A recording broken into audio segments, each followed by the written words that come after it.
La rencontre était prise au sérieux par les USAMistes, eu égard au parcours des Toulousains en début de saison, même si ceux-ci étaient privés de la présence du pivot Christophe Campé, devenu dans la journée un jeune papa. Toujours des matchs difficiles à négocier. Toulouse, c'est une équipe qui enchaîne le bon et le moins bon avec des super résultats à l'extérieur et des défaites assez invraisemblables à domicile. Donc on s'attendait à un match un petit peu piège, puisque c'est une équipe assez vaillante qui n'a pas peur du combat. Donc on s'attendait vraiment à un match un peu piège. Ouais. Quant au jeu, ce soir-là, les Nîmois se montraient déterminés pour faire oublier leur défaite face à Dunkerque.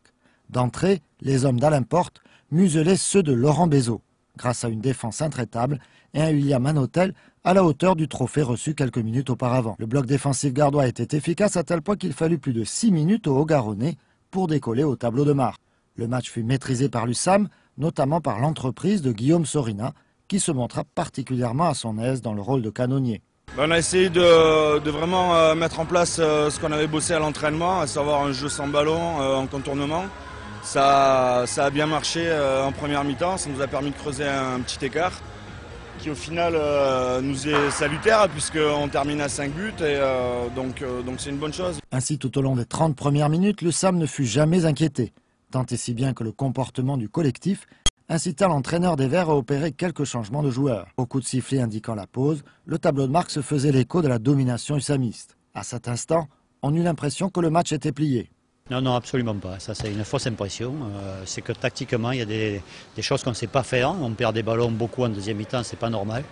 Et il faut qu'on travaille encore parce que dès que les défenses sont un peu étagées, dès qu'on a une individuelle sur un joueur, on perd complètement nos moyens, on joue mal et on perd des ballons. Donc non, moi j'étais jamais tranquille. Je ne pense pas que ce soit lié à un relâchement, c'est plus une forme d'incompétence. La seconde période démarrait comme la première, mais pendant 6 minutes, ce fut au tour des Nîmois de ne pas trouver le chemin défilé. Les Toulousains entraient dans une spirale gagnante, d'où les Nîmois les sortirent avant le terme des 10 minutes.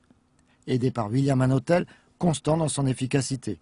La suite de la rencontre retrouvait les couleurs de la première période et une défense nîmoise imperméable, les Toulousains ne sachant pas profiter des occasions qui leur étaient offertes, malgré un Wesley Pardine qui brillait dans ses buts.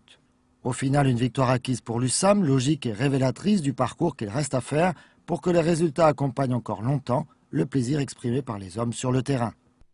C'est un petit peu ce qui nous caractérise en ce moment, on a des petits creux de forme et de vitesse, donc à bosser. Mais après, on a su réagir. Oui, il a été encore bon dans la cage, donc très bien. Oui, l'entame du match a été quasiment parfaite, surtout en défense. On a été bon en défense en deuxième mi-temps aussi, heureusement, parce qu'on a été nettement moins bon en attaque. On a un petit peu, comme d'habitude, bafouillé sur des défenses un peu agressives, et ça c'est embêtant. Et moi je dirais que même on s'est fait un petit peu peur, parce qu'on n'a jamais été très serein. Mais bon, écoutez, on a pris 2 points ce soir, ça fait fructifier un petit peu les bonnes choses qu'on a fait jusque-là en championnat et c'est parfait.